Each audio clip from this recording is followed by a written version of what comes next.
Brady McDonald, entertainment writer with the Oklahoman and News OK. I'm here at the Oklahoma City Museum of Art for Roman art from the Louvre. This exhibit is here until October, and its emphasis is placed on Roman citizenship, the military, funeral practices, but through the artwork and antiquities, you can also see some of the ideas about love, beauty, and relationships. These concepts are particularly seen in the portrayals of gods and goddesses and the emperors and their wives. This is Hardy George. He's chief curator here at the Oklahoma City Museum of Art, and we're standing next to Venus and Eros. This is a sculpture from the 3rd century from the Roman exhibit. And tell us who Venus is and what her importance is. Well, Venus originally was the goddess of vegetation in Rome, and that was the earliest form. She's based on Aphrodite, but the connection with the Greek goddess occurred about the 3rd century, and maybe a little earlier. So this would be one of the early representations of Venus as a kind of Hellenistic goddess. And so she appears, of course, in different forms.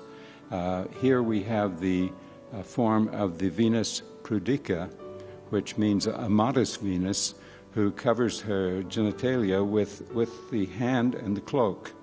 And yes, he doesn't play as an important a role, I think, in the, that's what I've noticed. In the Roman period, he's really kind of assists Venus.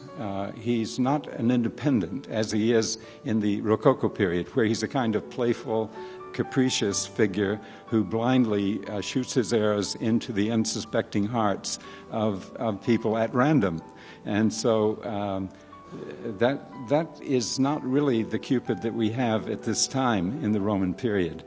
Perhaps a little more responsible, a little more obedient.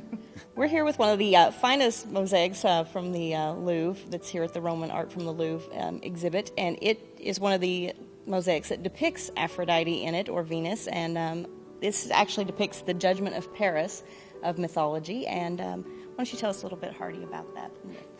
Well, the myth is portrayed here in the was found in the appropriate place in Turkey, the place near Antioch that's actually associated with the myth.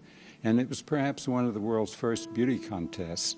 And on the left, far left, you have Mercury arriving as messenger of the gods, bringing the message from Zeus, the king of the gods, or the imperial god, to how Paris should conduct this contest. And he should award then the golden apple to one of the contestants seen on the right. And from left to right, you have Athena wearing the helmet and the breastplate in armor. The second one then is Hera, or the wife of Zeus. I would think it would be very difficult if Zeus is controlling this to choose someone other than his wife. And on the right then, the person who actually wins the contest, Aphrodite, is shown. And it's kind of interesting because in the catalog, and they use the Greek names for these people rather than the Roman names. So we have then the 3 contestants, and Aphrodite wins this, Aphrodite or Venus, because she has promised Paris, she's bribed him to award him Helen, the beautiful Helen. And of course this sets off the Trojan Wars. Paris is actually blamed for a lot of this destruction by not only Hera, but also by Venus.